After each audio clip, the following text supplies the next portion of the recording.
Hey everyone, welcome back to my channel Topu cooking studio. আজকের পর্বে হাজির হয়েছি একটা শোলা কচুর রেসিপির সঙ্গে। আমরা সাধারণত শোলা কচুর যে মাথাটা আছে এই মাথাটা কিন্তু ফেলে দিই, কিন্তু এই ফেলে দেওয়া মাথাকে যদি আপনি আমার প্রসেসে ভাজি করেন তাহলে খেতে অনেক মজা লাগবে। চলুন তাহলে দেখে নেওয়া যাক আমার আজকের এই রেসিপিটা। আমার আজকের রেসিপিটার জন্য অলরেডি চুলায় একটা প্যান দিয়েছি পর্যাপ্ত সয়াবিন তেল।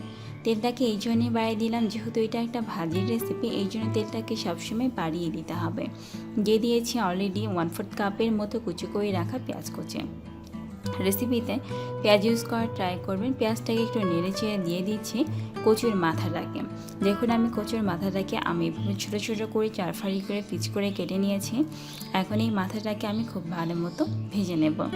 আমি কিন্তু একদম ভেঙে দিয়ে ভেজে নেব না, একদম গোটা গোটা করেই ভেজে নেওয়ার চেষ্টা করব। এখন এর মধ্যে দিয়ে দিচ্ছি স্বাদ মতো লবণ। লবণটা আপনারা আপনাদের স্বাদ মতো অ্যাডজাস্ট করে নেবেন। দিয়ে দেব সামান্য হলুদ গুঁড়া আর সবার শেষে দিয়ে দেব মরিচের গুঁড়া। এই রেসিপিতে একটু ঝালটাকে বাড়িয়ে দেওয়ার চেষ্টা করবেন, কারণ যেহেতু এটা একটা কচুর রেসিপি এই জন্য ঝালটাকে বাড়িয়ে দিতে হয়।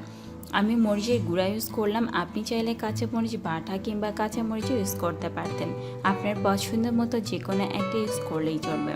সবগুলো উপকরণকে একটা স্প্যাচুলা দিয়ে ভালো মতো মিক্সড করে দিচ্ছি। তারপরে একটা ঢাকা দিয়ে দেব সিদ্ধ করবার জন্য। আমি ফিরে আসলাম মিনিমাম 2 থেকে 3 মিনিট পর। এসে দেখুন আমার ভাজিটা কিন্তু আগের তুলনায় অনেকটাই হয়ে গেছে। যখন ভাজিটা এমনটা হয়ে যাবে এভাবে ধীরে ধীরে ঢাকা তুলে উল্টিয়ে পাল্টিয়ে ভাজিটাকে ভেজে নিতে হবে। আপনি চাইলে ঢাকা না দিয়েও ভাজতে পারেন, তবে এভাবে ধীরে ধীরে ভাজতে হবে। যতক্ষণ পর্যন্ত আপনি দেখছেন না যে আপনার কচুটা লালচে ব্রাউন কালার না হচ্ছে, ঠিক ততক্ষণ পর্যন্ত এই প্রসেসেই ভাজতে রাখতে হবে।